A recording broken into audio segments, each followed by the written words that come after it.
kung lagi niyang sinaknag, sabi niya gano'n, di lang sinabi sa'yo. So, nag-think yung sa isip ko, kung ano, ba't di ko pala natanong sa kanya? Eh, tinanong ko siya ng video sa name ko siya. Kumusta naman, lapit ang condition mo. So, ano ka, nakasabit ka? Sabi, smile lang siya. Pag-uwi mo na malaman ka, o ano nga yun? Basta, pagkaan may basta eh. Nakasabit na siguro na, pero may basta ka eh.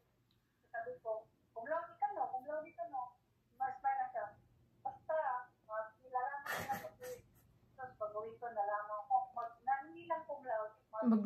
Sabi ko, may expectation kung lagi lang. Ngayon, tinasta mo pala. Tinaasan pa. Ay, grabe. Sabi ko lang, sarap naman. No, sarap, no? Sarap-sarap siguro. Sarap sa feelings kasi, yung alam ko naman sa akin na part, nung estudyante ako, nag-excel din talaga ako. It so happened na yung parents ko, walang pangarap sa buhay. Ang ganun ba? Wala. Hindi kagaya ko na gawin ko ang lahat, ibigay ko lang kung anong gusto ng anak ko. Kung ano na talaga yung makita ko siya sa top. Yun ang gusto ko talaga. Yung sa akin na part naman hindi. Walang ganun. Walang support system. Parang inaayawan ako ng lahat. Yung ganun ba? Yun yung mga sad part sa buhay ko before na nakikita ko yung mga tao sa paligid ko. Parang hindi ako belong. Yung ganun. Kaya siguro na-bless ako kasi bigyan ako ng area ni Lord. Na dito Abroad. May area ka, may part ka, may bahagi ka sa mundo. Parang ganun. Kasi hindi ako belong. Makikita ko doon dati. Ramdam ko part at alam nila mismo yan. Kaya, kung gano'ng kaliit yung tingin nila sa akin, ayun ako, biyak na ako. Kung gano'ng kaliit ng tingin nila sa akin noon, kita ko, naramdam ko kung paano nila ako sinasabi. Kaya, tapos, tanong ko, anak ba ako? Promise mama mag-book-book. Natakot pa ako, silali na ako lahat na pagpapalihan sa labas. Sigawan ako, parang nandito pa ako sa mundo, ganito lang pala ang life ko, papaliya ako. Decision making sa kanya lahat. Mag-asawa ko maaga. Decision niya. Kinausap niya yung lalaki. Alam mo, hindi ako pumayag nun. Alam mo, pag-uwi ko ka rin sa eskalahan na, worker kasi ako that time. Wala na, sarado na lahat ng bahay. Hindi ako pinakit sa mga anak. Yung mga damit ko pala, tinapol na, nandito sa bahay ng lalaki. Wala. Yes, yan ang nangyari sa akin. Kaya mag-asawa ko maaga. Sabi ko, yung ako ay, siyempre, wala mo magpuntahan. Tapos mama, pumunta na namin. Sabi niya, paano yan? Hindi ka na pinakit ng mama mo. Alam mo yung bata ka pa? Wala. Pero wala kang mali siya nun. Hindi mo iniisip, pagkasama pala ako, pangit na pala yung luma ng mga tao na, nagsana na. Wala sa isipan ko yun. Ang nisip ko nun, wala akong magpuntahan. Ay, sumama ako. Pagdating ko doon, nagulat ako, nakatako. Ito na yung mga damit ko. Pinagtig na balik. Sino nagatid yan? Mama ko daw. So, alam ko lang ng lalaki na papalayasin na ako. Kaya para pumunta sa amin, nung time na, malabas na ako sa school. Bawian. Pag-uwi ko, hindi na ako pinakyat, dumating din yung lalaki. Kaya pala alam na niya, kasi yung gamit ko parang doon napagaskalit lang. Buya to siguro part. Buya ba yun? Buya ang tawag ato sa una.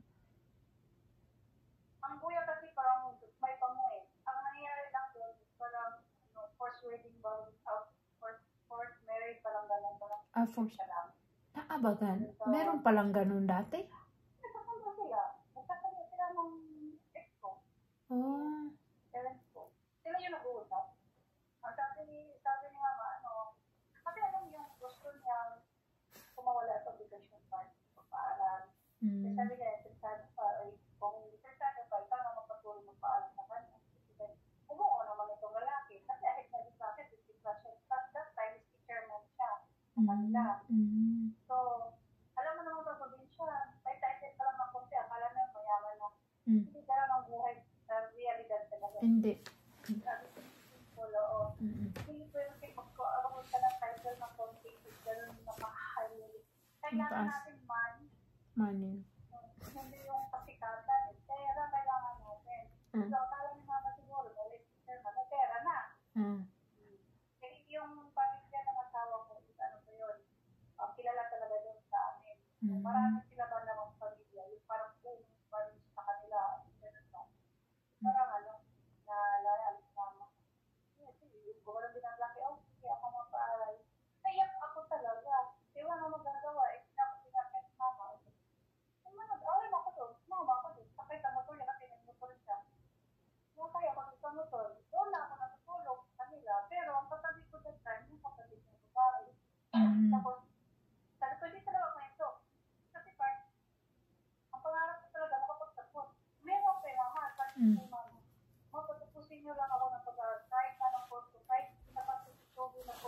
Mm. importante magkadiploma lang ako. Mm.